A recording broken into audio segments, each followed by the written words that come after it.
Honestly, I don't even know if we can start the show like this anymore because it's getting ridiculous. Like it's getting to be like too much, that it's occupying too much of the show's time to start giving shout outs after a weekend like this, because what a beautiful opening day. First and foremost, shout out to the co-hosts. Numi found his way to an afternoon only slate. Nez found his way to an opening day cycle. Andy last night doing number 1 and 2 in the NBA slate. DJ Mitchell, the definitive puck thought leader, taking down the season-long NHL contest. Love to see that. Brett Boy in there with a puck one. Ben Hunley in there with a puck one this weekend. Sir Heyman, Wu-Tang Killer Bees. I mean, I don't know. I could go on. And all of these impressive performances over the weekend, and none hold a candle to Vancouverites RT99 with the most impressive underdog performance I have ever seen. Flat out, period, any sport. Incredible. But shout out to you guys. Good start to the weekend. Great start to the MLB season. Yeah. Yeah, I didn't take down 30% of the prize pool like RT, but yeah, I'll take a bank to help float the old bankroll, just because this baseball, man, can be very unforgiving, like Trace Thompson let us know a couple nights ago. Yeah, big time. Yeah, before yesterday, I'm just sitting here like, should I just be playing like 5 entries a night? Like, is it back to Am like I even good at this anymore? Yeah, is it back to a year and a half ago? Like, I'm looking at this, I'm just like, oof. And like, I just see these influx of contests that I want to make sure I get I want to get in. And I'm just like, oof. Yeah. But luckily it came home yesterday with Corbin Carroll, my best ball darling, 0%, but that's okay. We'll get our fix in the daily. Make up for it. You know? Yeah, damn straight. Go. Make up for it. I think I missed one more there too. Ship Chaser always hanging out in the baseball thread. Svi. Yeah. I always see a screen name and I never know how to pronounce it. We'll go with Svi. He has yet to give us the phonetic of it. So I don't know. So he's Svi now. Oh man. But just love to see it. Great to see. But I think there's two big things I want to talk about there. I want to talk about the RT99 because it's the exploitative, it's the T-box strategy. It was let's shelf that one just for 1 second, because I want to harp on what you said about baseball being unforgiving. And I think this is very true. And it's something to reiterate that runs parallel to like the NFL season when we were doing the BRs, that, you know, you can be holding that lead, like no early screenshots in football, no early screenshots in baseball, because you can be holding that lead all damn day. And then it's just, you know, a bloop and a blast in the final game of whatever that gets it done. And it's the beauty of the sweat and the variance in the game, but it's also just a reminder of like, these margins are so thin sometimes, and we have to be mentally prepared for those swings, right? Yeah, like they talk about, you know, bankroll management, not to go into that, but like NFL, there's 18 weeks. So, you know, you talk about, oh, you can bump it up from your standard, whatever, 2 to 3% that you play, maybe go your 4 or 5 because there's less weeks on there. You have to really rein that in with baseball and have that good bankroll management, because you're playing those swings daily, and not only daily, multiple times a day in multiple slates. So it's not just like, oh, you know, it's like you're playing, if you're playing multiple, like it's happening throughout the day and happening 200 times throughout the season. I don't know how many days I'm going to get in there wrong, like give or take, but like you amplify that on football, and it's just even more drastic. So like, I just think like that it's a good thing to just remember proper bankroll management and not going willy nilly with these first couple and then just going, oops, I'm down to nothing, like, and all that, like within a week or two. Definitely spread that out because of this sport. It presents a very interesting conversation there, where if you look at your bankroll as like a macro thing, and like, let's hypothetically say you play the early slate, right? And then you're losing in the early slate. Well, then do you still target some of the same players in the main slate? It's like, or vice versa, right? Like say you played the main slate first, and then it's like, now we're pushing into the afternoon one. And it's like, well, is now this going to impact my decision-making to the second one because I was so wrong on the early one, or I was so long with my main entries that now I'm hedging with my afternoon entries. It becomes this mental like game within the game, right? So just something I would, bring up and talk about. Nez, you got anything to add to just kind of the macro conversation? You muted. Hell. Thanks. No, sorry. I'm drinking seltzer water. I'm back on my seltzer water kick. So is it loud or something when you drink it? I mean, yeah, you a Slurpee drinker? Yeah, what's going on over there? I'm over here silently burping. So and it is pretty loud. I might do a little ASMR if I refill my glass. No, but no, like Newbie said, I mean, it's just, you got to understand the game that you're playing. And I think that it's a game that, like, that's why I like playing it personally, because there's so many different guys. Like I explained it in the Discord. Imagine if like Pat Beverly can like break the slate every single night. Like he's liable to like 4x what Kawhi Leonard does on a given slate. That's what we're dealing with in baseball. So with that being said, that you can use that to your advantage though, right? You can absolutely use that to advantage. On one hand, it's scary because like, yeah, you want to dedicate your money to these comfy clicks and you still can. The chalk is going to win more often than not in baseball. However, there are going to be times on these big slates where you have good teams that go undrafted and you have bad teams that go undrafted. Well, what's the probability that a 0% drafted or a 20% drafted Blue Jays team outscores a 100% drafted Red Sox team? You know what I mean? Right. It's not as far as the disparity would have it, would tell you. So, then you have the RT99 who went super duper exploitative, like you'll get into, or you can like respect the probabilities, give yourself a wide range of a flat exposure and attack it that way. So that to me is what makes this like so fun, is like, it's not one size fits all. Like hoops is pretty like standard. You get in, you know what you're doing. You're taking the best plays every day. Baseball, that's where like there's way more DFS principles. Like, and two things I just want to touch on real quick is that Pat Bev thing. I think it's really important to that point is to really harp on this. John said it yesterday, didn't get a rile out of me. Byron Buston, he didn't have the game that you would expect when you're drafting him. On a 13-game slate, his teammate that no one drafted, I don't think once, maybe had, like I had one share of Joey Gallo. And to just put that in perspective, Joey Gallo goes yard twice, puts up 26 versus Byron Buxton's 6 or 8. You have that, and it's like, you're obviously, if you choose the 1-for-1 in the game, everyone's going to go, I'm going to go with Byron Buxton. I'm going to go with Byron Buxton. Like, the projections are going to tell you that. But that right there tells you the sport and the swings that can happen in just strictly baseball versus basketball. And another thing that I wanted to say is that basketball is for me, when I find myself at the bottom of the leaderboard in basketball, maybe a couple slates, I'm like, okay, maybe this is like this isn't the process. Like, yes, you want to be first or last, but in this game, especially underdog, like if I'm really at the bottom of the leaderboard over and over again, like, and I just have bad plays, like you're really wondering. Baseball, I'm more like, you know what? That's baseball. Like, I'm okay. I'd rather have most of my lineups be at the bottom of the leaderboard or at the first. Whereas, like, I know it's the same for NBA, but underdog NBA, it's like you at least want to have a little inkling that a 1 is hitting that cat or 1's getting up there, 1's shooting up. When you don't have that all for baseball, it's like, that's just the way of the road. So, I think the different concept of sports is really important. Yeah, I think we can sum kind of like that whole collective notion up into what RT99 did on the weekend, right? Because it was a masterclass in ownership manipulation and scroll the F down leverage in like a hyper exploitative strategy, but it was incredibly high variance, right? Like, it looks beautiful when it smashes like that, but it very well could result in just like, if Adam Duvall goes 0-for on that in that ball game, instead of putting up a 50 burger, which is, we're talking about extreme range of outcomes there. What's more likely? Well, the 0 is considerably more likely, right? And and all of a sudden you just put 750 into the ground, right, with a strategy like that, and you're kicking yourself the next morning. Well, why the fuck did I bet so heavily on Adam Duvall, right?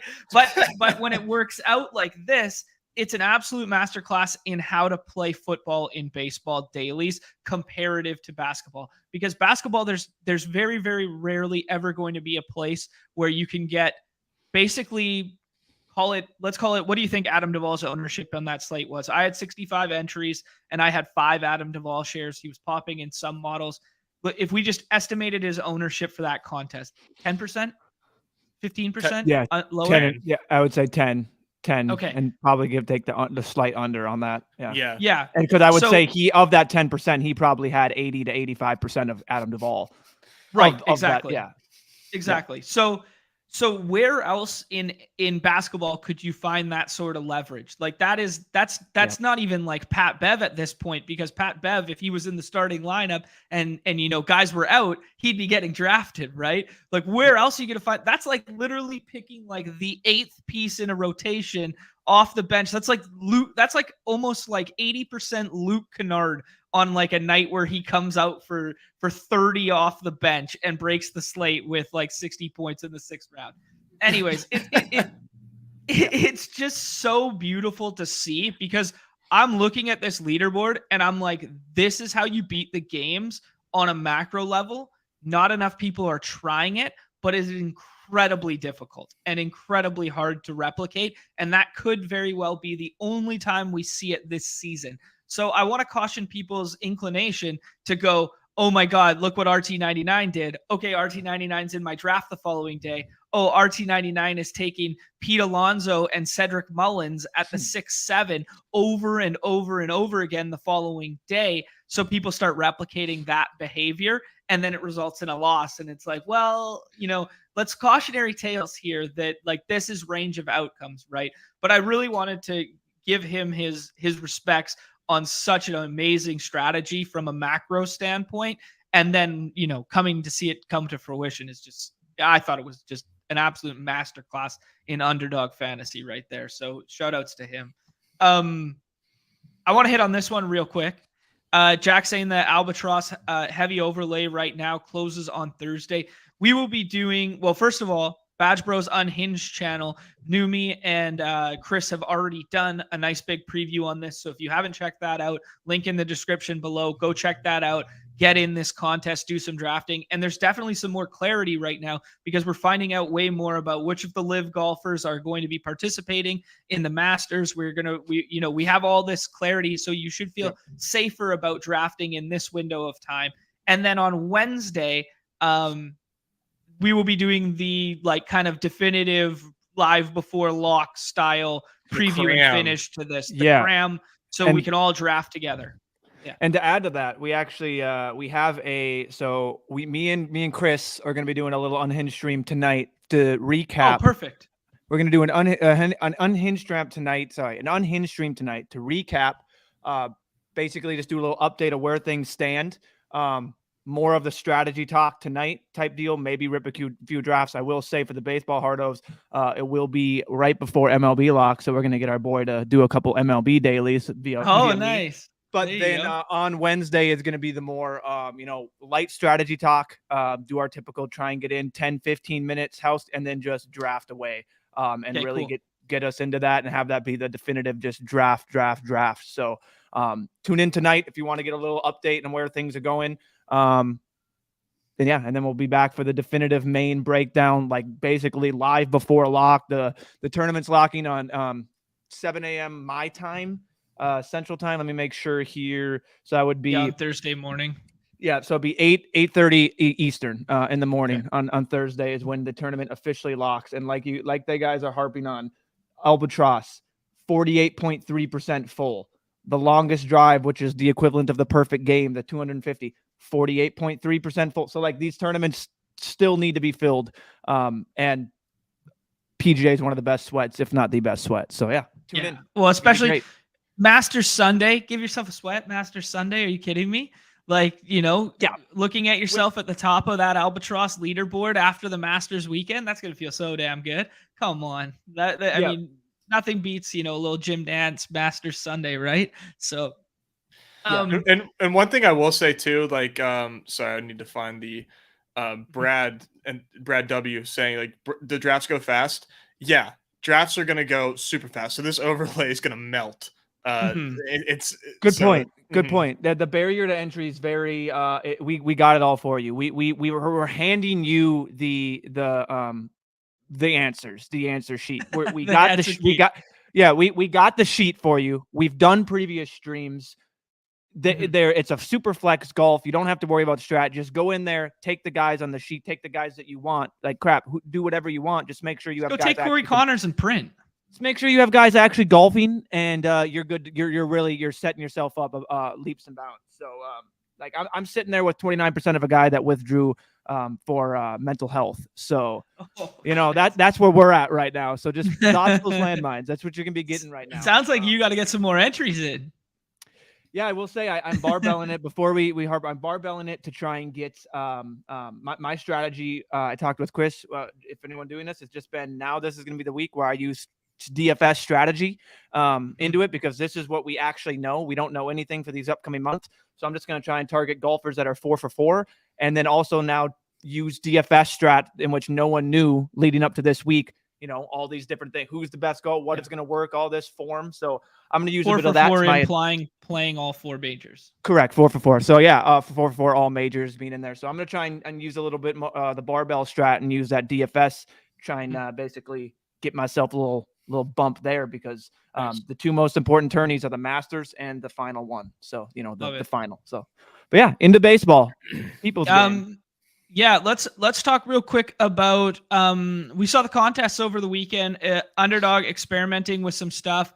I just want to give a little shout out there that though some of them weren't filling, I think we are in line with some very good ideas. And I think once all of a sudden basketball is done and we're in the dog days of summer and there's nothing else to draft other than just football and baseball, I think we will be filling these target numbers. So I would just like to reiterate from our standpoint that I don't think we should be amending anything here. I think I really enjoy the $12 price point with 8 to 10 entries for a smaller field contest. I really enjoy the $25 price point. I personally would prefer to see the $25 be a 6-person because it's a big ask to fill 12-person drafts plus have them fill at a $25 entry point. I think you'd get more of the less hardo users coming in there for a higher price point, but lower, faster draft experience. But that's just me. I'm not sure you guys agree with that one. But the main contest being $7 entry point, 4,800 people. I think that is a real nice sweet spot for us going forward. And I think today will be a way to show that, I guess, demonstrate that with no NBA going on today. I hope we get some of that contingency, some of that crew, putting in 10, 12, 15 entries over here in baseball. What do you guys think so far about the contest structures? I think we're definitely at the mercy of these start times. And I'm glad that that Underdog's still giving us the $3K to first 30K prize pool. That's cool that they have faith in the baseball contests and continue to give the baseball hardos these really friendly structures as it stands currently. I will say I thought the $25 for the cycle at first, I think 336 might be a good spot for it. The reason I thought $25 made sense is because it's strictly hardos playing the cycle. You would enter these 12-person drafts and there would be 2 non-badges out of 12, so to me I thought it made sense from their standpoint. Here's the demographic, here's what these dudes do in volume, let's up the stakes and see if we can fill this thing. Time will tell if that's the right move or not. Maybe $12 for a 12-person draft like this actually makes sense, but I do think that some sort of higher stake tournament daily should be in rotation, and maybe they do something like a $25 6-person, just because that's still a lot of money for people, and it does kind of up the stakes a little bit. I do like those type of contests. I have a really strong feeling that the Moonshot Monday will fill before an hour before lock. You know what I mean? Before the timer gets there. I really do think so. This is going to fill early today. Yeah, I really like that. I want to hit on this because RT's hanging out in the chat. Big shouts to him because we were raving about that strategy. Yeah, Adam Duvall's treating the guy well, and he was in first in the NBA for a minute before I stepped on the ice last night. I looked at it and I was like, oh yeah, of course. Yep. All right. I guess I'll just put my phone away now. That's wild. Hey, but this is evergreen statement, RT. There are in my power. There are there's some big names in the mix. But there are 4 kind of like Mount Rushmore evergreen invites anytime they want to come on the program. And you are one of them. So you slide the DMs, you hit me up. If you ever want to come on here, talk a little strat and draft some stuff together, you're always welcome. T-Box, Feed the Freezer, and Sam Olson. You guys don't even have to ask. Yeah, I'll just send the link every single day until one of you guys eventually clicks it. So, yeah, big shouts there. But I wanted to ask you guys, Numi, what do you think about and Paul, I was inverted. Like we've told him he could come on so many times too, but he works these hours, these real life job hours. Surprised he still has a job. I thought he could have retired off of the NFL season last year. He probably could have. The $5 squeeze filled already. I did not play any of that. Sorry again. It was a $3. It was actually $3. Oh, okay. So they opted for lower entry fee there. That was 20 max again? Question mark. Yes. And did that we're about to include the early slate or just the main? Just as main. Yeah. So we're about to have 3 contests filled. 2 early slates and then a main have already been filled today. And that's incredible because the early slate isn't even pushing lock yet. Like this Daytime Diamond 2. And there's only 2 games on it, and the weather is looking really spotty in one of those 2 games. So, I mean, there's some big leverage to be having that daytime contest too. But this is very cool to see, and I just wanted to hit it on the macro level and say that this is really good. I actually hadn't been playing any of the squeezes. I'd just been playing because it felt like I was doing the same contest twice. You know what I mean? Right. So, and I was just opting for the bigger prize pool instead of like the entry cap.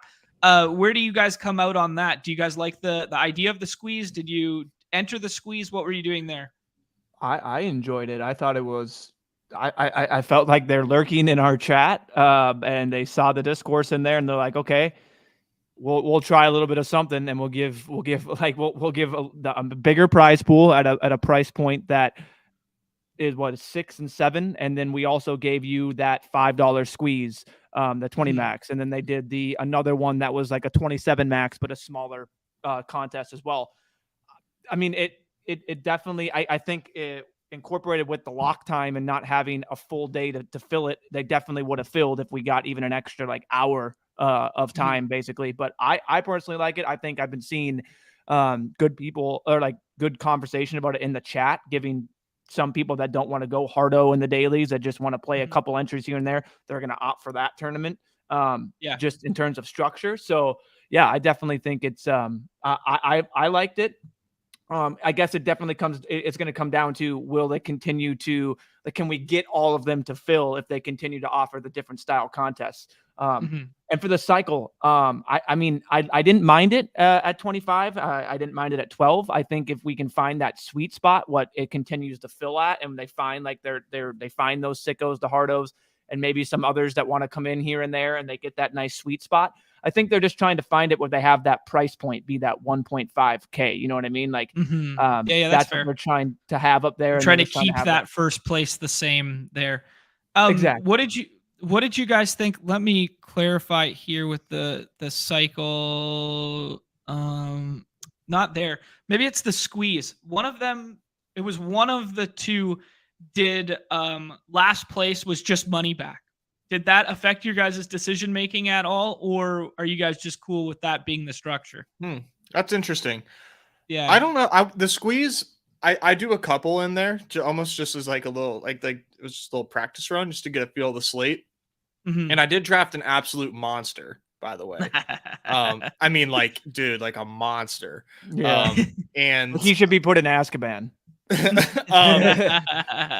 No, that's cool. I think I mean, 744 entries and it filled in a snap. So I think as we kind of go through these baseball contests and the lock times are like a little more favorable to like filling, Yeah, you know, we might end up capitulating and going back to a $5 price point for the main. If Gotcha. if Yeah. $3 is filling super fast and $7 is overlaying, I think maybe if $5 and 35K could be in our future. I don't know. They're Mhm. clearly like filling out the baseball audience, and because Yep. it's different. It's a different game. You can Yeah. the way that the results take place. Yeah, I think it's all different. So And like, that, and then the time commitment to draft is different too. yeah. Because NBA, for instance, like yesterday's slate, I played none of the afternoon only in baseball. I woke up maybe 2 hours before lock, my time on Sunday morning. I did I don't know, 50 MLBs or something like that, and did them almost all manually drafted because like that's kind of how I feel MLB kind of needs to be done. And then the inverse was true in the afternoon where, I just had the afternoon to myself. I was like, I'll jump in NBA. I auto drafted 100 MBAs in the blink of an eye. And it was just kind of like, Yeah. oh, Emmanuel Quickly's in play. Yeah, I'm going to auto draft 100 of these. It was just, it's crazy how different the experience is, right? Yeah, I found when I'm doing MLB, I'm like, if I'm doing multiple at a time, like 5, even like I tried 10. I was like, and that was absolute chaos. Like I had to be pre-setting my lineups. So if a draft was counting down from the timer, I would be in there going, screw it, this is going to be this team. And like, I would basically queue up two guys, because then when I go back in, if I missed it, because when you're doing a super flex, you can click, okay, boom, it doesn't really matter if I get this guy, it's my rankings. You literally can get screwed if all of a sudden it's like, oh, I had 3 infielders all of a sudden and he's there, and I know it will switch, but you didn't want that pitcher. And it's like you like you said, you really I agree. You have to be doing these correlation manually. patterns, right? At least I think you have to. Maybe RT doesn't, as he's probably in there just clearing just 11. Pick Adam Duvall and auto draft. You're fine, man. But I agree. My thought is you have to put a little more effort in that, and it's tough. I will say that's the disadvantage that MLB and NHL and these sports that don't have the super flex, where it's like you have to put a little more time commitment in, and you can't just go in there, and that the fill rate will not be an NBA fill rate prior to lock. It won't just boom, boom, boom, boom. And you know what? Here's something that's probably not going to stick. I just thought maybe try it. You're trying all these new contests. Why not try a super flex MLB? Pitcher, 5 batters. Just go ahead. If that's something you can try, do your small $3, throw it out there. Yeah, see what people like. Like, I don't know. Maybe just take pitcher out of that and just do hitters only. 6 batters. No correlation. I think that would be something really interesting just to see what the audience thinks about it. Like, I would definitely give it a try and see how it goes. Like, you would draft it a lot quicker. You could draft them simultaneously while doing other drafts, because it's like, oh, I'm just going ranks, like, or basic. So that's something that's interesting. I would be more inclined to do what you're suggesting there than to try and play both the squeeze and the Moonshot Mondays. Does that make sense? Yeah, and I don't want to, because I don't want to imply, because I think, I agree with you. I would be more than to do multiple contests. That I agree the same. I did a couple of the squeeze, and it was like, felt like I was drafting the same contests. Might as well just put my effort into the 7. So yeah, right. I don't want to just say that. Like, I agree with you. Just, I know there might be people that like the smaller price point, but if it ends up for sure, I need to, make one contest. I agree. It would be much easier to do this main and then just have your 6 batter contest going like that. Like, you just need 2 from 2 teams. Boom. That's a really interesting thing. So yeah, I think that's definitely something to try out. Yeah, let's push in today's slate. I think we kind of beat the contest structure to death. I think the biggest takeaway there would be like, hey, we love what we're experimenting with, and the fill rates over the weekend won't be reflective of the fill rates in the future when there's no NBA available. And we love that they've stuck with the 30K prize pool for the $7 there.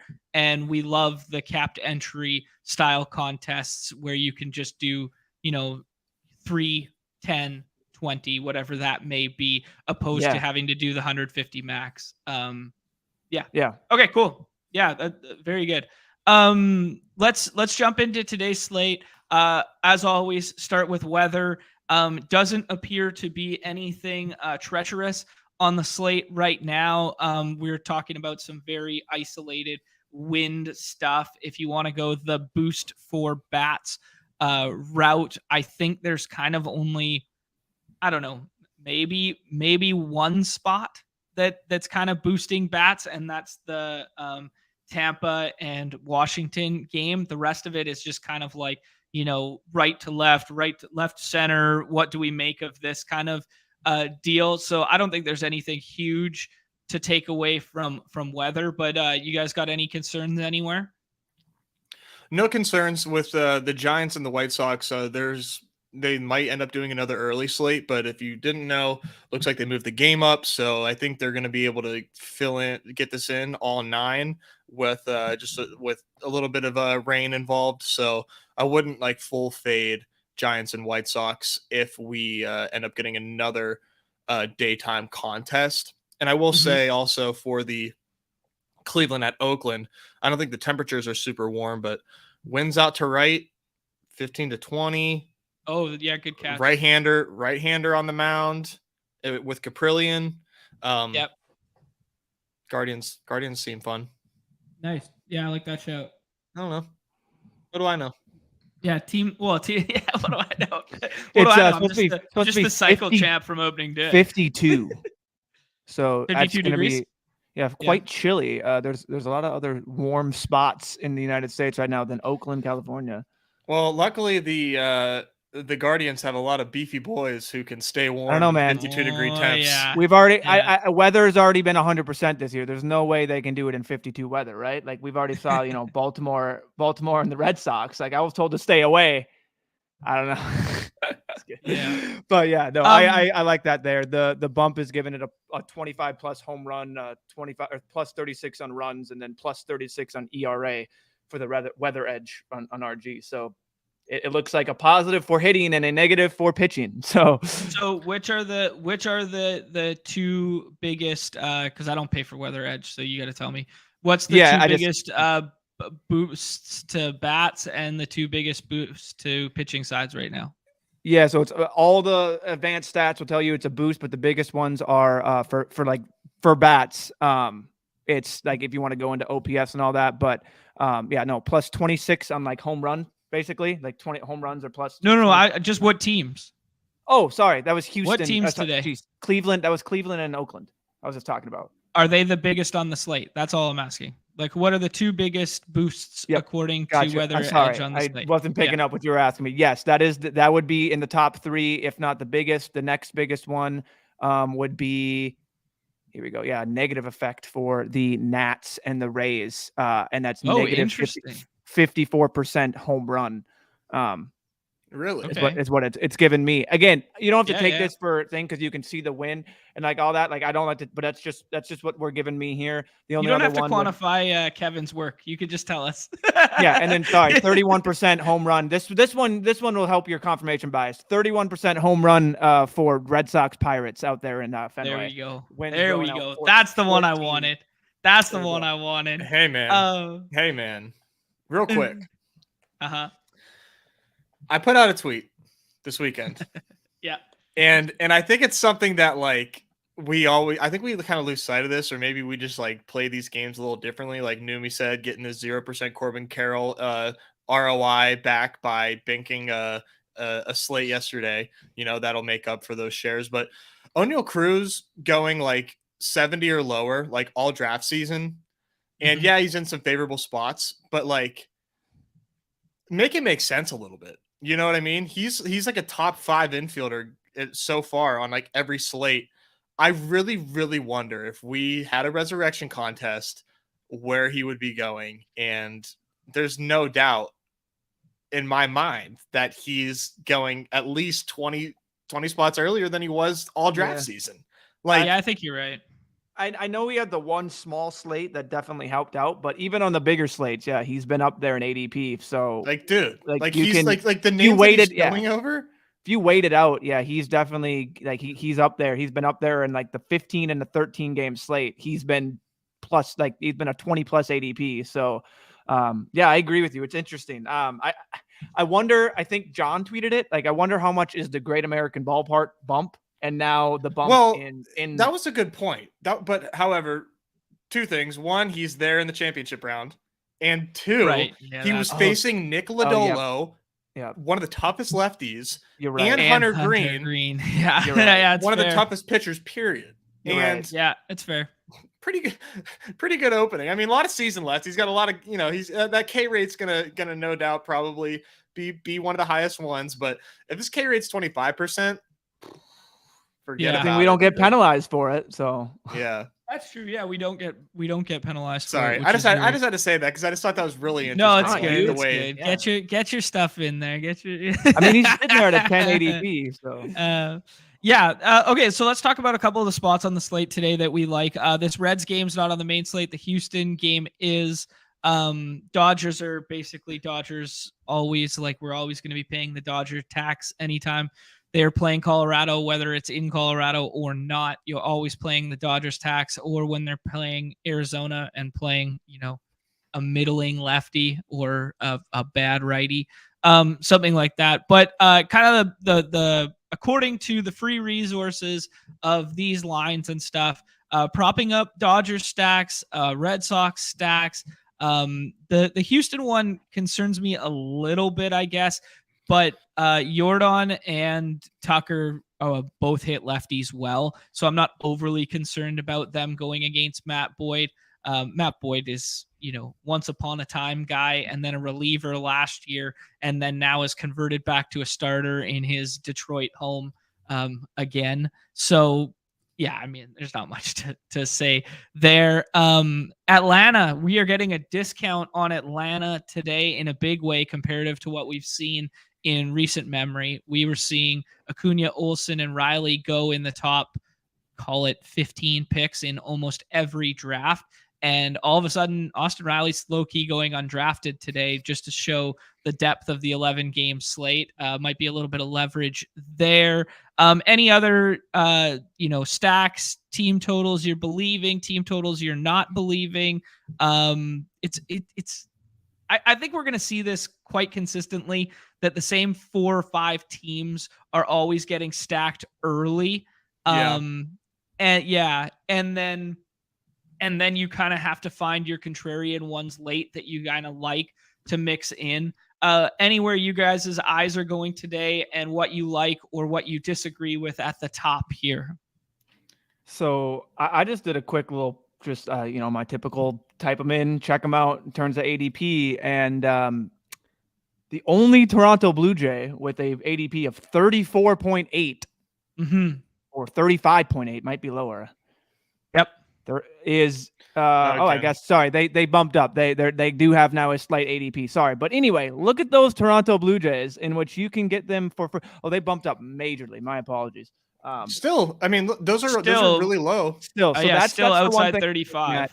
Yeah. You can tell me winds blowing slightly in at 8 miles an hour in a way that they're telling. I'm trying to look at the way it moves, and it says the wind's actually supposed to basically not be in a factor as much come game time.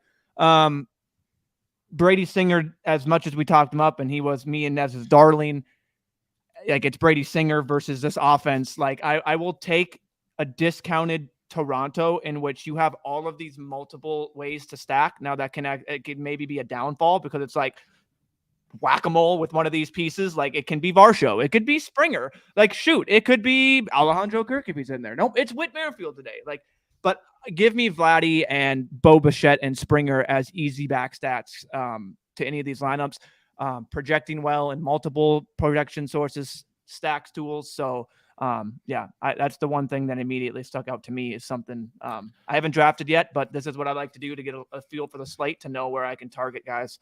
So yep, I like that one. What do you like on the other side? How about the Royals, man? You guys are going to this game environment, huh? I think this game environment is very, very underrated. I will say, Brady Singer, like, yeah, he seems like he's like a bit, he feels like a gas can. I do caution just because, like, righties against Toronto. I do think that kind of like is suppressed. Like, the over under on this game is 8 runs. However, we have the Royals going against Jose Barrios, who, let's be real, has not been a good pitcher as of late. For a year and a half. We have, a brand new season, but for me, this is something that I'm really attacking in my drafts. with all four. It's strictly these infielders that you've highlighted, right? Mixing and matching these guys for free to fill out my infield, because I don't see them going, and I don't think I will see them going a lot today. And if you want to talk about a blow up spot, man, Barrios could just get blown up by all four of these guys. I like it. Yeah. Anyone at the front end of draft boards you guys are looking to get over the field, get exploitative on today, or are you kind of like balancing your exposures of kind of the big guys at the front here?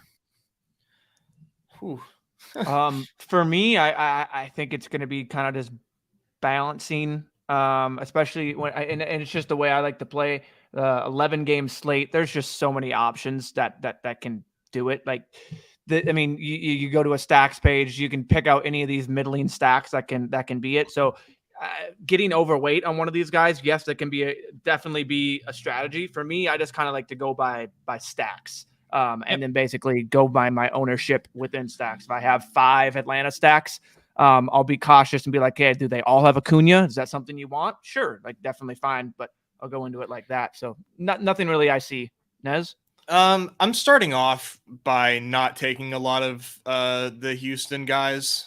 I will get there, but something about like Matt Boyd just always kind of like skeeves me out a little bit. He's a wild card, man. He's such a wild card. He could totally come out here and go 6 scoreless with like 7 Ks and like, maybe like 5 walks, but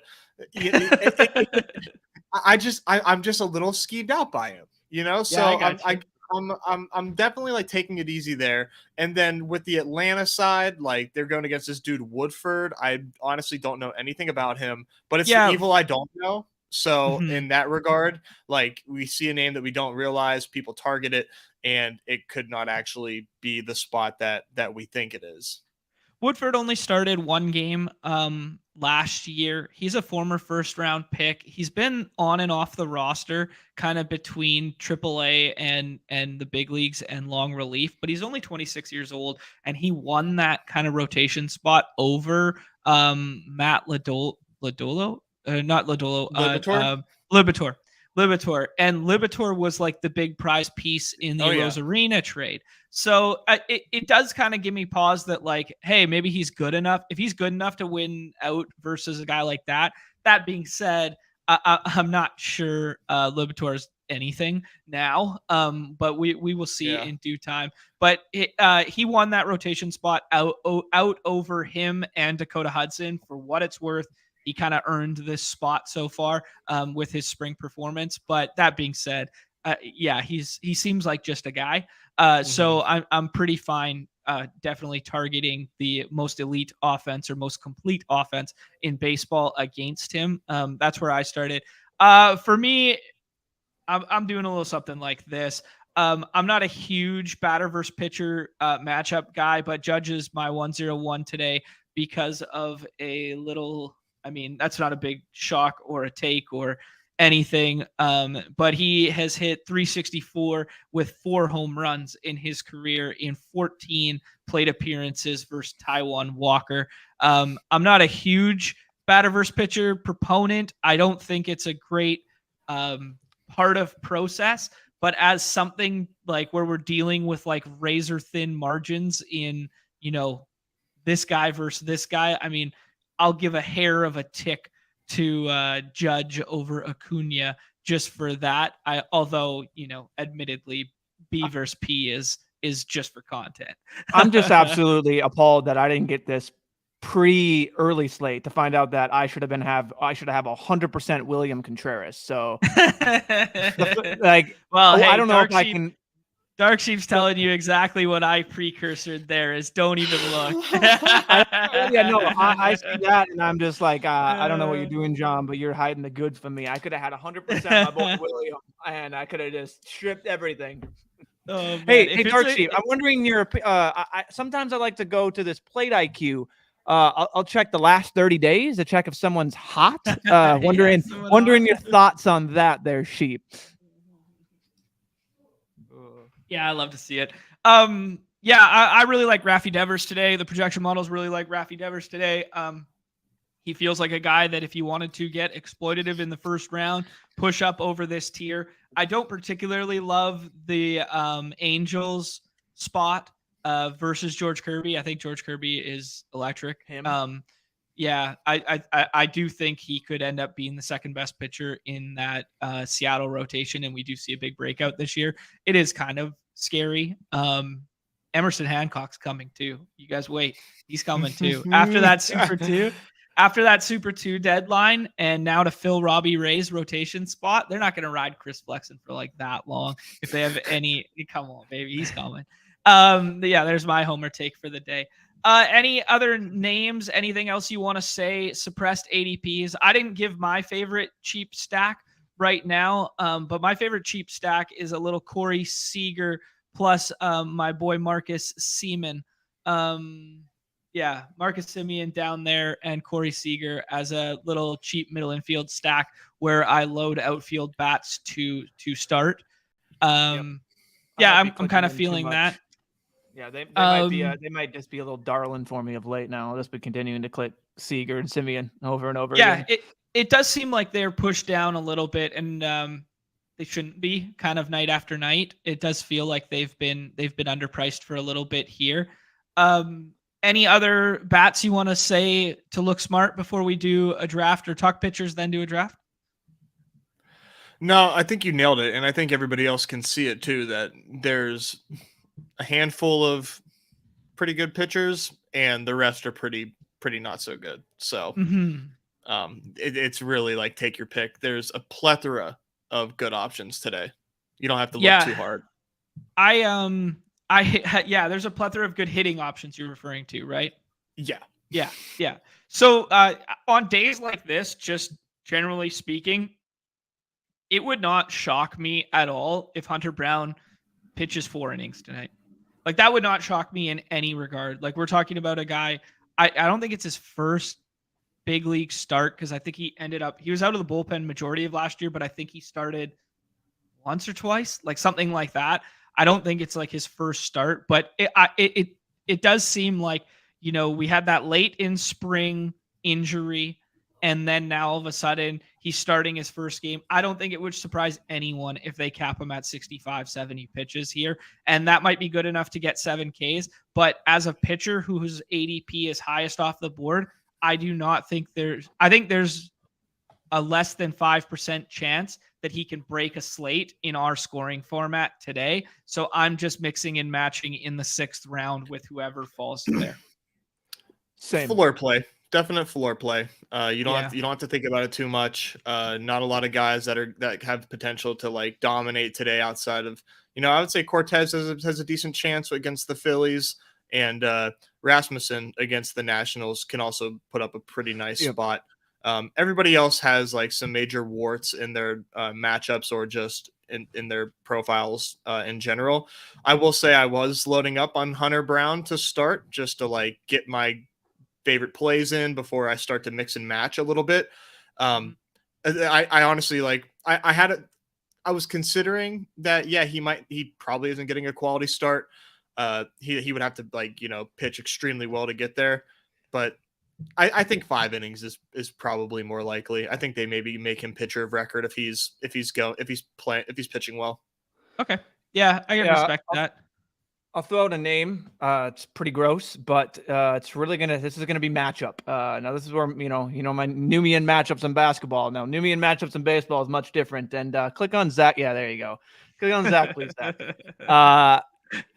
This team should be regulated. Should not be an MLB team. It's just strictly the most god awful thing I've ever seen in my life. It's disgusting. I've watched actual games about 2 games of Oakland A baseball strictly because why?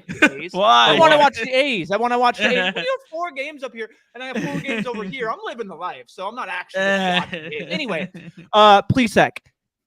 5 batters in this lineup have over a 25% K rate, and only 2 batters have only over a 300 WOBA. Factor in ballpark and everything. Yeah, he's not the worst click at all in the back end of your drafts. And then the last point, to which you guys know and most know, I'm basically, unless there's a pitcher like that I see maybe like a Jeffrey Springs type, and then all of them are a big drop. Mhm. I don't know if I'll ever be taking a pitcher before round 3, even round 4, because of Adam Duvall. No pitcher will ever come close. No pitcher will ever come close to putting up a score that you absolutely need. Now, when there's teams that aren't scoring runs and it's slate dependent, when basically it's a 3-game slate or 4-game slate, not that many runs, the guys that score aren't drafted. Yes, will you maybe need that top overall pitcher of Jeffrey Springs? Of course, in a 12-man contest. But man, when you look at the scores that hitters can put up, like, and I know this is just beating like just over and over again, like it's just I just don't find myself drafting a pitcher, especially. And I know this is a cop-out 11-game slate, of course. Even when we get smaller, it's just like I'm just gonna wait, like literally just wait and just take the guy because they just if they're projected similar, I don't think they're gonna basically separate. So let me just take the one and get my batters. So anyway, I know that's. Yeah. Pitchers can't break a slate. Even when Jeffrey Springs comes out and does what he did on Sunday, he only puts up 22 points. You know what I mean? Like that's exactly. Pitchers can't break a slate on their lonesome. But there are short game slates or outlier pitching performances where you have to have said pitcher.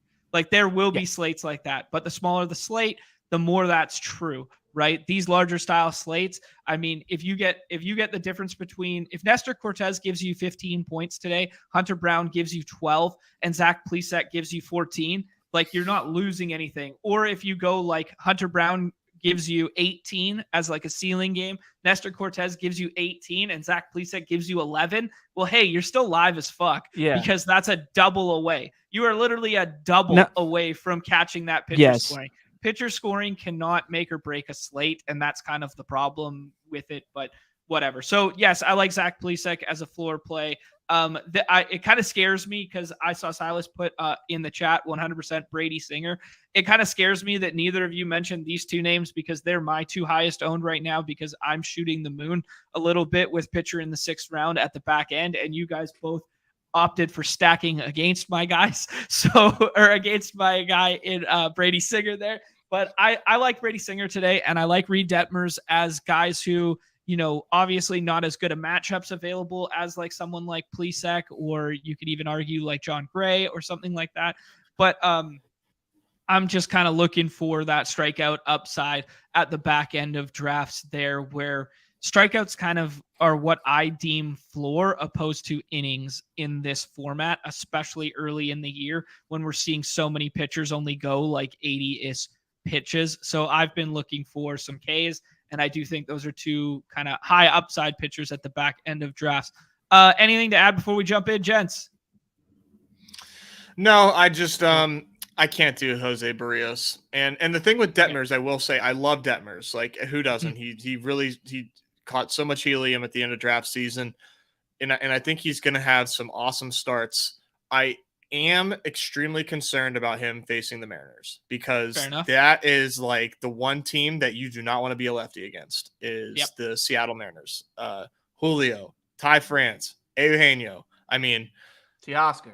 Yeah, like that is a murderer's. That's a murderer's row for lefties. That has very similar to the Blue Jays. Exactly right. Yeah. Very much so. So I love Detmers. I will like mix him in a little bit with some fades of the Mariners, but I think that spot can really get ugly. Okay. Yep. I like that shout too. I mean, Homer in me is like, yes, of course. Oh yeah. You don't want to fuck with the Mariners. What are you crazy? Guys, I got a good text, but while I was sitting here, I got offered some Shohei Ohtani tickets for Wednesday's day game for free. What? Yeah, a little. Yeah, I don't know. We'll see if I. We got it. We'll see if I can make it work or not. We'll see here. But that's a nice little text to get right there sitting there. I've never seen Ohtani pitch before. Yeah, that would be elite. That'd be elite. I was trying to figure out why the Twins aren't on this slate. It's because we're the pitch is 25 minutes beforehand. I'm like, yeah. What? It's like we don't play in a day game, but yeah, we're down there in Miami.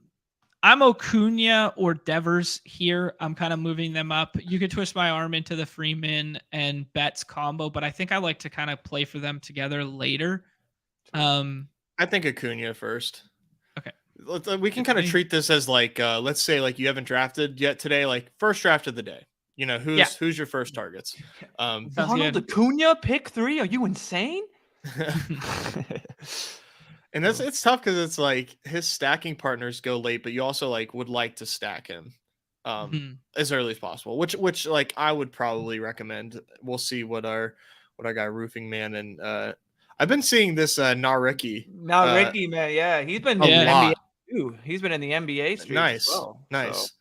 Mullins is interesting, right? Because we didn't really talk about the matchup with the Orioles and the Rangers, but like the Red Sox might just be like the Detroit Lions, right? Yeah, we know Coors Field's Ford Field, but if you want to talk about fantasy friendly matchups like every game, the Red Sox might beat that.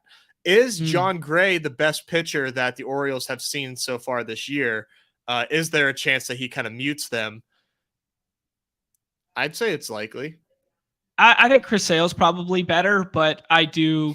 I think he just had a really rough outing. But yeah, I do get your way point. Off Chris Sale. Yeah, I think Matt Olson. You like Matt Olson over Shohei Ohtani? See, that's what's tough because it's like you could try to get him back. Yeah, Ohtani versus righty. Yeah, I like Ohtani. Yeah, it's sometimes hard you to just not. have to. Sometimes you just have to be like, yo, it's Ohtani. Like, yeah, you know, yeah, like with slates this big, yeah, you just okay.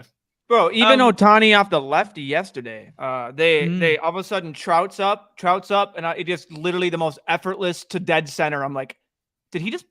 Oh, that's got like literally just flicks the bat out there. Ohtani comes up, first pitch, just gone, just go. I'm just like, this is unbelievable. Like, please, can you guys just stay healthy and this pitching staff be what it is? Please, just give me the Angels in the postseason. That's all I want. Yeah, I'd like to see the Angels. That's all I want. I mean, not at the expense of the Mariners for my fandom's sake. Yeah, but as a wild card team, Mariners can win the division. Yeah, I don't think that's possible. But yeah. So you let's see. Matt Olson comes back to us here, and we'll go ahead and stack that one up there with Acuna.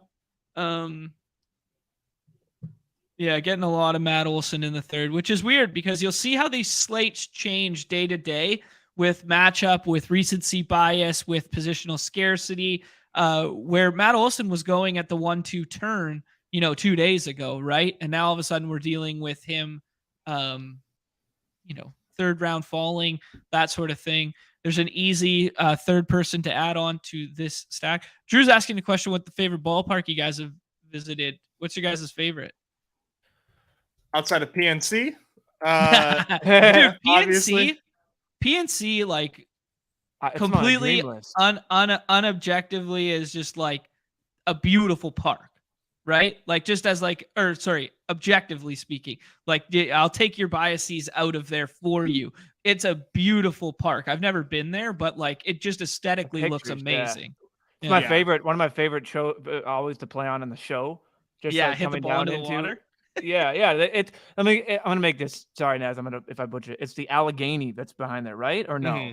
Yeah. Isn't it two rivers that meet and then form one? Confluence. Yeah. The confluence. Yeah. What are the two rivers again? It's Allegheny and the Monongahela, and they form the Ohio River. There we go. The forming of them, like the picture where it formed, it's really dope. It's dope. But my it's great to watch.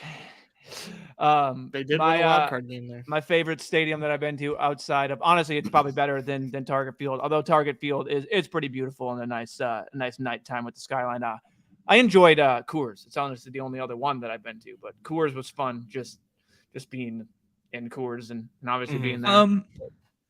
Do you guys want to go Austin Riley and then kind of one-offs, or do you want to build out that Texas backdoor? That's what's tough, right? It's like, what do you do? Let's do Riley. Okay. It feels like we're getting like such a huge discount on Austin Riley today that I might just be like over the field on like 4th round Austin Riley. I admittedly do not love the matchup, and he's not popping as much as I would like in most people's models, the smart people's models. But for my bro science brain, I'm about it. Yeah, I have a way that I like to do it, and it's like when I see he meets a certain cut line of a projection, and then you just give him the Braves bump. You know what I mean? You just got to give him the bump of that lineup that the Braves can literally put up a number whenever they want. The pitcher's nothing to be scared of. That manually, it's kind of like maybe your T-box weights of how you weight it. I have my own weights and how I kind of bump up because, yeah, I'll look at a stacks page, but then I'll kind of move that around how I want. Like, you go to your stacks page and you see like, oh, they're 1, 2, 3, 4, 5, 6, 7. Oh, like they're middling, but like, yeah, that's someone that I'll definitely want to get exposure to quite a bit and stack up, and because they can just pop off. You know what I mean? Like that lineup. What do you guys think about just a one-off of Vlad just being the stick you need from that Toronto? Yeah, I've been going more Seager as my one-off, but I mean, dude, All right, fine, let's go Seager. these are super fun names to just like tack on just as a little fifth round sweetener. clicks. Yeah, a little fifth why round not? click of like how about just like maybe MVP candidate? Yeah, okay. Looking at this, I'll be interested to see if he goes, because like I like to bring in the brain of like, it's just you get a pitcher that maybe is going against a chalky offense in terms of underdog. Like the Brady Singer, yeah, I like him here. Unless a lot of people are starting to work in Blue Jays, like it won't seem like he'll be like, if Brady Singer goes well, you're pushing a bunch of teams down type thing. What I'm getting at, like Trey Turner could be someone as a one-off going against a very chalky Nestor Cortez who's being drafted all the time. You just take a one-off Trey Turner as your guy. Like, oh, he's going against Nestor. He's in New York. He's in the Yankee Stadium, in which he could pop the ball over a fence. Little short porch. Turner. So just going against those matchups. So I haven't drafted yet, so I'm seeing this. That's something that just interests me, like as work him in and stuff like that. Yeah, because let's dial that the leverage off that. Sorry, go ahead. Yep. Yeah, let's dial that back to the leverage point, right? Like we're creating paths to leverage, right? And there's multiple ways to do it in baseball comparatively to other ones, like the Adam Duvall thing that we saw from RT99 the other day, very low owned stick who breaks the slate, whatever. There's other ways we can create leverage in this with our kind of build right now being so chalky with all these guys having an ADP, is we either take one who is facing one of the upper echelon pitchers, which is what Numi's suggesting. So we get a little double bubble, as we like to call it, with that versus that. Or what we're probably going to do in this one is scroll the F down with pitcher and get like a little weird with the starter here so that we're completely different. And in that suggestion, I'm kind of looking at John Gray's name here. What do you guys think? I think Gray or Plesac, like I was kind of alluding to. I think John Gray is definitely interesting as far as like, okay, like now we get the Orioles out of Fenway into Globe Life, which is not a great hitting park, versus John Gray, who, hey, John Gray's, had some really nice starts. Like I said, contender for best pitcher they faced outside of Chris Sale. So let's see how they fare in a much, much different environment. Yeah, I like that. Let's go back to the ballpark thing there for a second here. Getting some good shout outs. Nothing like watching the Phillies at Citizen Bank. Like those games looked electric in the World Series there with everybody standing. Silas, obviously a homer is shit talking about Fenway, but Fenway I've never been to and it's iconic. So I love to go there. Hey, there's Andrew. Shout out to your big win, buddy. We gave you a little shout off the top there. Yeah, Wrigley bleachers do look fun as hell. Like everybody's out there kind of like partying and, building beer snakes and stuff like that. That's definitely bucket list. I agree with Drew there. Nez, what's your favorite ballpark in which you've been to? This is like a little bit of like a nostalgia-ish factor because I was in like high school when I went like young high school, but Citizens Bank in Comerica now. Comerica Park in Detroit. I love that park. They've got it's really nice. It's downtown, which but it's downtown. And they've got these like, what I really liked about it is they have this like really big scoreboard. And on top of the scoreboard, they've got these two like gargoyle ass tigers like, on top of the stadium. That was really dope. I saw it from a really good view. I agree. I've been to Wrigley. Wrigley is pretty cool. I will say, like, as much as it pains me to say, like, Wrigleyville's like pretty tight. Like, the bars that are around there are really, really cool. Fenway was dope.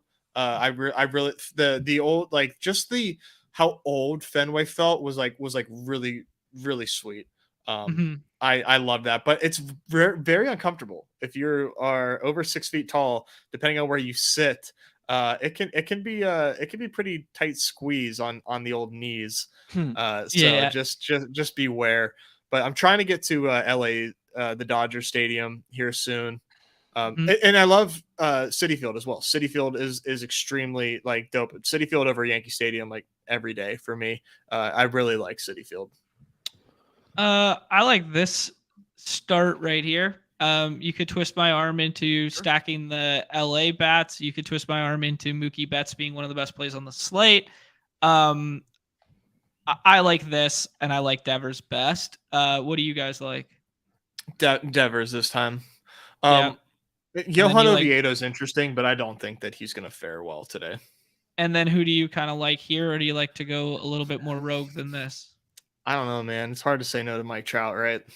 Yeah, I kind of feel the same way. I think Mookie Betts is in a better spot, and Mookie Betts will project better, but it's really hard to say no to Mike Trout. I know. I just want to say this to anyone drafting the dance. Now will be a good time. We just got breaking news. You may want to go get some Andrew Wiggins shares, as he is expecting his return next week. Sir, good for him. Woj. So yeah, good one off. Good for him. Catch. But, I hope he's okay.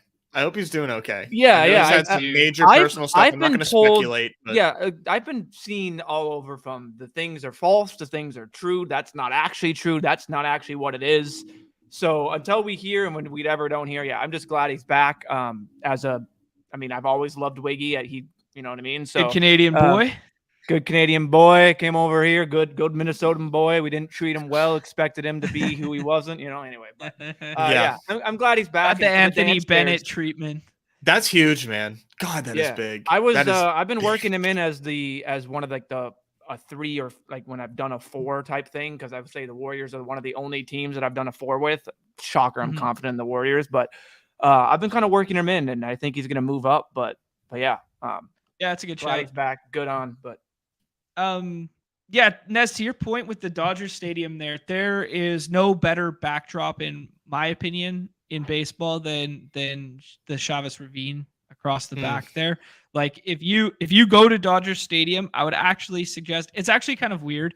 Dodger Stadium has one thing that I don't really like about it, where they kind of like segregate the bottom and the top, and you can't go to the bottom concourse if you have tickets on the top concourse, and vice versa. Are you kidding me? It's like OG like that. Yeah, it's super weird. I don't know if that still holds water, but I do remember that from when I was there. Maybe it was just me they didn't like. Yeah, and I agree. What do you guys think? PNC clears, by the way. What do you think about Jose Ramirez and Hunter Brown? Yeah, I'm into it because we can stack Devers in the last rounds with anybody you want. Or we could go like Verdugo here, and we could build out Boston. I think Hunter Brown's an okay reach, to be honest. Okay. I don't know.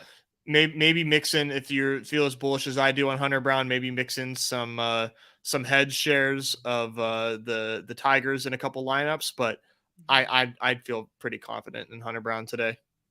Yeah, I mean, if you want to look to ways to get different in these contests that aren't even that galaxy brain, how about just stacking Javi Baez and Austin Meadows to just get infinite leverage over everybody having 100% exposure to Hunter Brown.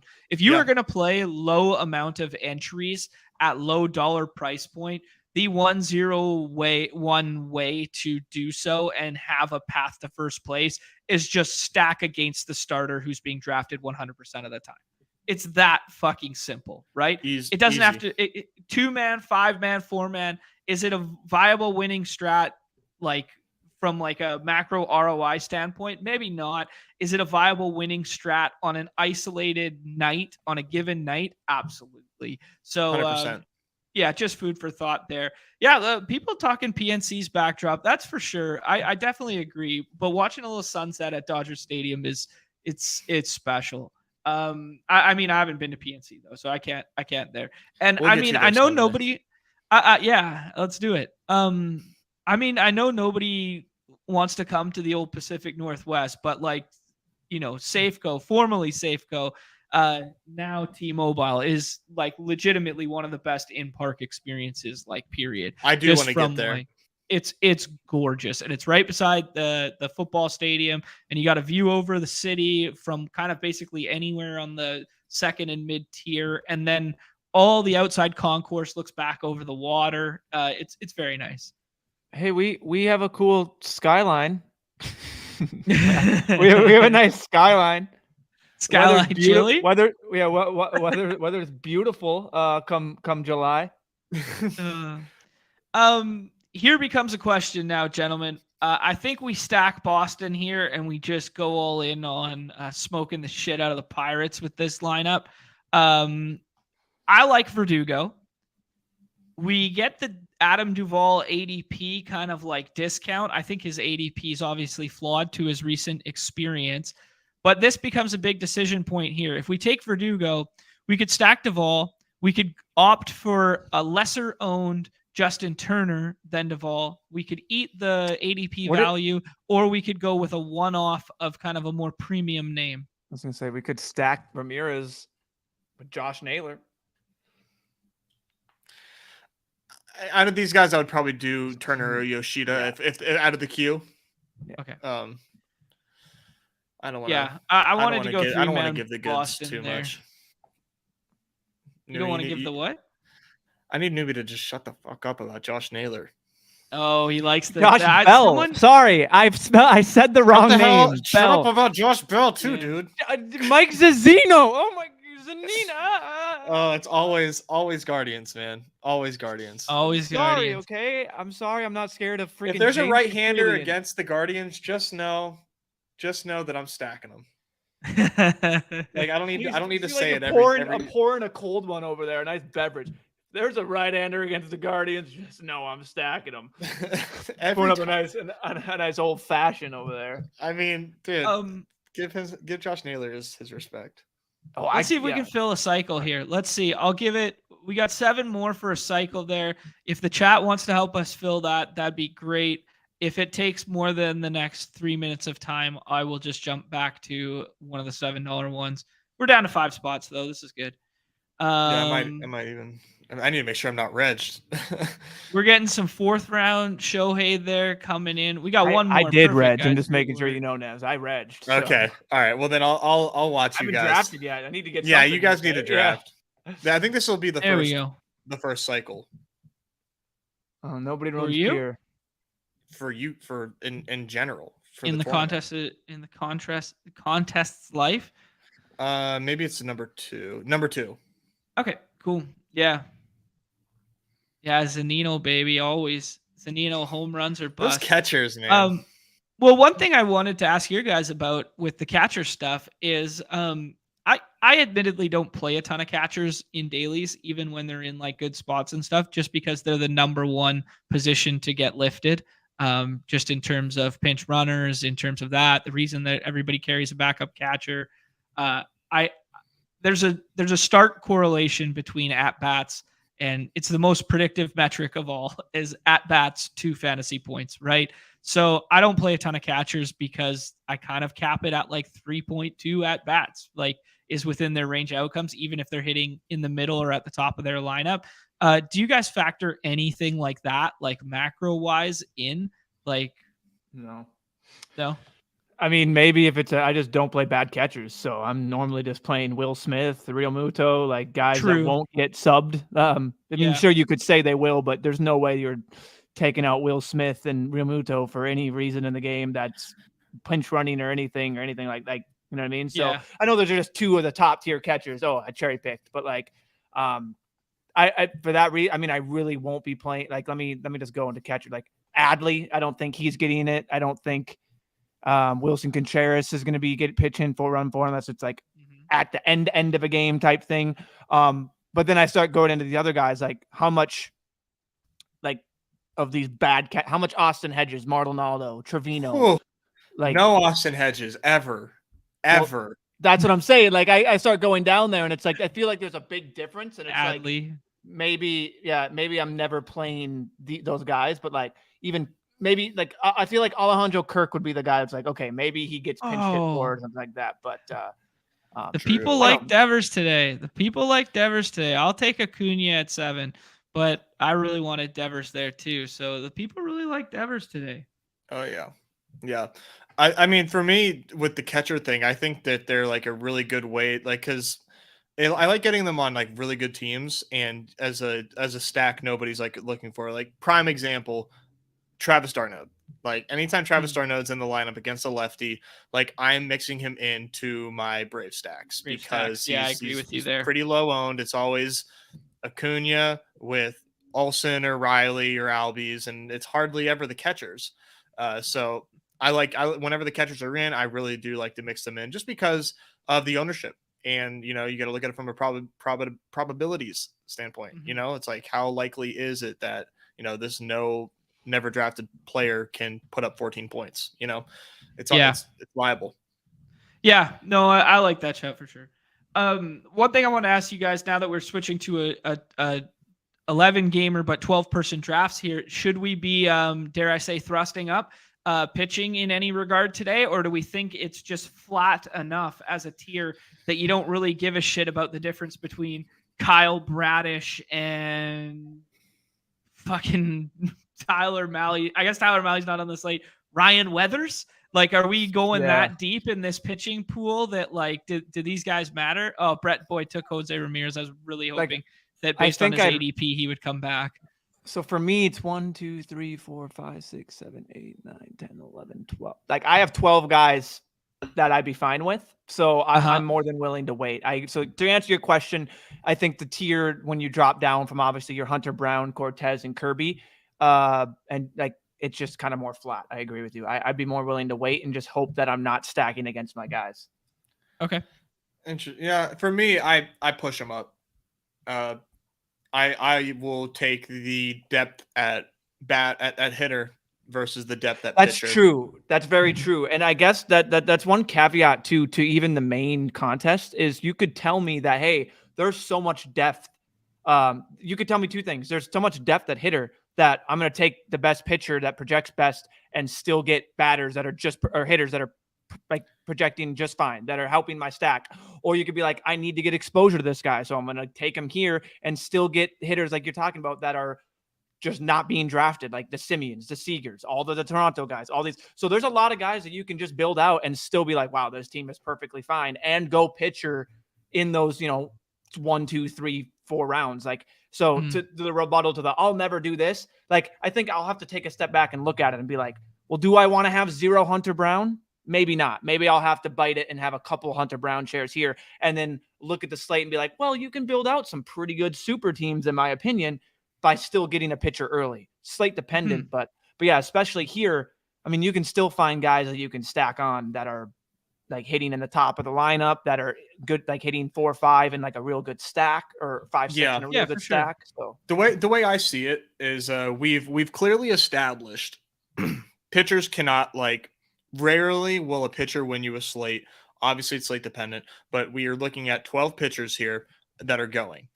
Yep. You're gonna have to take some gross picks if you miss out on like the top 4, and they can't win you a slate, but they can absolutely lose you one. And that's for me, exactly where I wanted you to go. I don't want to, like, I will be overweight on a good matchup and like just like throw my hands up and just say it's variance if I get burnt on a 33% Hunter Brown or a 33% Drew Rasmussen, because I don't want to burn a good lineup because I have a negative .033 Brady Singer who gave up a grand slam and is taken out in the 3rd inning.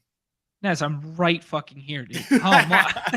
Sorry, I meant Johan Oviedo. That's right. Yeah.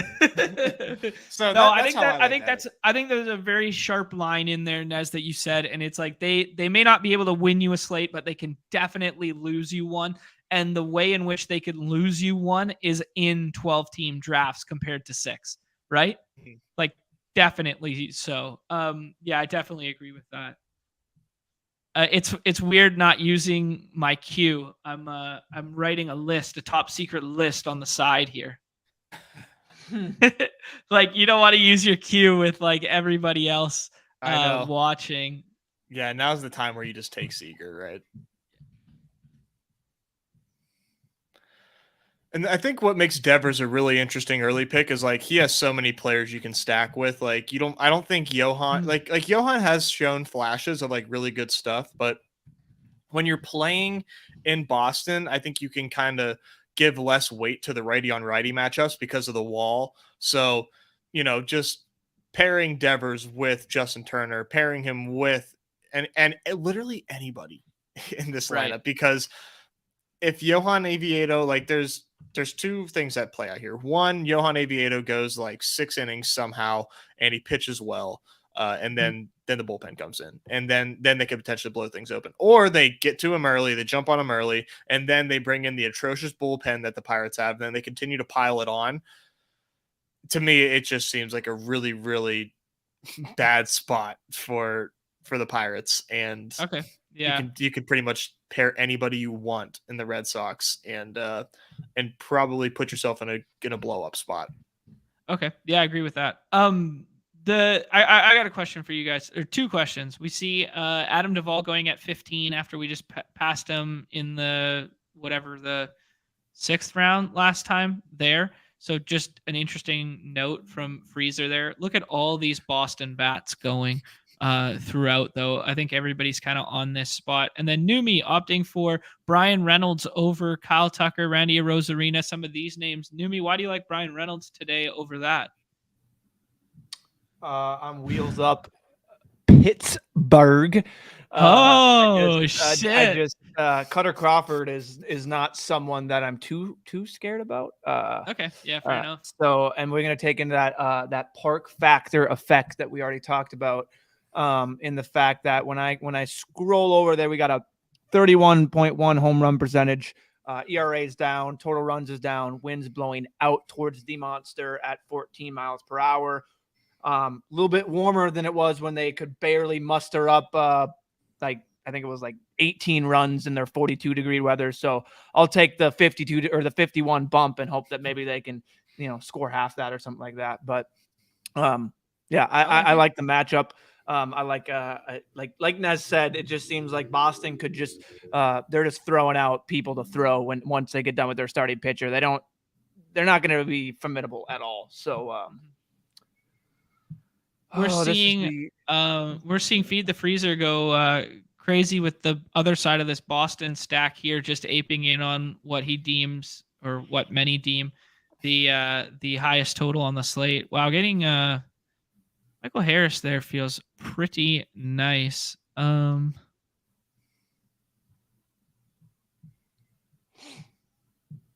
Yeah, why not? There's a decision point here. I really wanted this Texas stack here, but there's a decision point with if I wanted to stack Riley first and then hope Marcus came back or something like that. But I do kind of like some of the Houston bats that are still left quite a bit. Yeah. Anyways, I gotta, there you go. Drew takes Riley there, and then Bregman goes right after. So I'll just keep my fucking mouth shut next time. Actually, yeah, Ben, we are going to do a big board super flex. We opted not to do it today because the baseball slate was so juicy, and because Pete ran 2 of them this morning, I believe he did. I watched part of one for sure, so he kind of filled that void. But we are definitely going to do a big board super flex, and most likely that is going to be Friday. Now, we were thinking about it today. We don't have time this afternoon. But I think Big Board Superflex is going to be Friday because Wednesday is going to be Wob Wednesday and Albatross and Masters Daily. So that's kind of our thought process right now. And then Friday is going to kind of be like the chill, crack a cold one, rip a Big Board Superflex, have a laugh, pretend we know something about football still in the middle of April. Yeah, man, those big boards are tough rooms. They're really tough rooms, but I think I've got a better strategy this year, so that'll be a lot of fun to kind of talk through that. Like it. Nah, I like that a lot. Yeah, it's gonna be a fun thing to talk through, like this positional scarcity avenue of man, easy takes my back stack options all away. Oh, you hate to see it. Um, oh my god, and then Kirby goes. I was like, I get Kirby with all the leverage at least. Oh, fuck me. That was not fun, guys. I guess I can take Abreu and hit in front of Tucker there. I'd like Abreu today, but you can. I kind of like Charlie Morton first, though. Okay. I get the strikeout floor. I do like Singer too, and I was talking up Singer before. Yeah, let's take Charlie Morton. I do think, yeah, I don't know. That was a kind of an interesting spot. I like the discount right now. GDE's getting on Teoscar. I did a couple Teoscar discount ones yesterday because I was like, man, he hasn't done anything yet, but he probably deserves to be ranked a bit higher than he's currently going. Yeah, that's always fun whenever you take advantage of a slow start. Mm-hmm. And he's got a good, well, not a good matchup, but he's facing a lefty and Reed Detmers, who's throwing hard, so he has a chance to kind of meet that velo with some excellent bat speed and send that shit flying to the moon. Dare I say Moonshot Monday? I do wonder if there's any if I can get any numbers on his odds to hit a home run today. I'd like to see what they're giving that. Might not be up yet. Yeah, not yet. But Judge is plus 242 to hit a home run. That's hilarious. Void not filled by Pete. He drafted 2-0 quarterback. Oh, tough scene. In the super flex. He'll love it. Oh tough my god, that's scene. awesome. That's so fun. Oopsie daisy. Yeah, Judge is like far and away the most likely to hit a home run today. Help Ben fill that big board super Aaron flex Judge? right there. Get in there with them. That guy never hits home runs. I know, right? I, for one, am shocked. Yeah, who would have thought? I, for one, am shocked. Olsen's really high, though. He's plus 284 to hit a home run. Really? Yeah.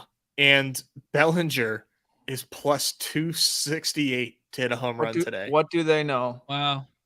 The swing doctor, baby. The swing doctor. Hey, doctor's in. I wanted to ask you guys one. We see Numi going with a 2-2 stack there. We see Feed the Freezer doing his 1 elite bat and then 4 stacked from the other side of a high implied team total. I think I can have the decision. Where did I just got Nez's Venmo for $12.50. Thanks, Nez, for the equity in this team. Appreciate it. Adolis went at the corner there. It's Nate Lowe, dude. Dang, yeah, I was gonna do Nate Lowe, but I decided to stack McCutcheon. Nate Lowe seems like he should. For some reason, it seems like it's a Nate Lowe dong day. Yeah. These are the conversations. These are the conversations that are really interesting to have that I wanted to ask you guys that I was alluding to before I lost my train of thought on my pick there. I do think the Nathaniel Lowe put a little respect on his name. His name is no longer Nate, gentlemen. But the Nathaniel Lowe pick there is interesting conversation to have relative to the stack, because I think we're getting a little bit more unique in the way we're scoring points than Abreu's ADP. But I'm not 100% sure Abreu's going to go, maybe not 80% drafted in these contests so far. But just talking about like macro for the 12-person contest, like we see a 4 stack of Boston there. We see Numi do the 1-off and then the 2-2. We see me go 1-1 and then a 3-man. We see Brett Boy did a 2-2 there. Oh, shit. I forgot you lose the board. That's my bad.